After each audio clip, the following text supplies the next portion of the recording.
Ashwini hospital पक्षर Cuttack CDA 11 स्थित बोम्बाई house रे एक कर्मशाला अनुष्ठित होती। संक्रमण को प्रतिरोध प्रतिकार एवं चिकित्सा समय संक्रमण किपरि नहेब सेथिपाई कर्मशाला आयोजन करा जायथिला। कर्मशाला को अश्विनी ग्रुप ऑफ हॉस्पिटल रो चेयरमैन डॉक्टर सुब्रत जेना उद्घाटन करथिले। ए कर्मशाला रे विशेषज्ञ माने संक्रमण किपरि हुए एहार प्रतिकार किपरि करिवे से नै आलोकपात करथिले। चिकित्सा क्षेत्र में रोगीर सुस्थता एवं असुस्थता बेले बेले संक्रमण मुख्य कारण होता है। बड़ बड़ रोग में संक्रमण रोगी को अधिक असुस्थ कर दे था।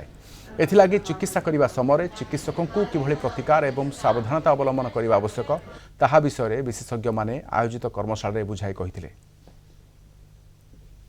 इन्फेक्शन कंट्रोल व्हाट्सअप करूँ एटारे कौन होची ना आजिकल देखा जाउची जे हॉस्पिटल एक्वायर्ड इन्फेक्शन जेतेबेले आईसीयू रे केउ पेशेंट पड़े आमे कैथेटर लगाओ वेंटिलेटर लगाओ तो तांको मानकर इन्फेक्शन होबार चांस थाए। तो सेही इन्फेक्शन को आमे केमती रोकी परिबा आज बहुत जन डॉक्टर्स आईसीएन आमर मैनेजमेंट टीम समस्त अटेंड करूछंती।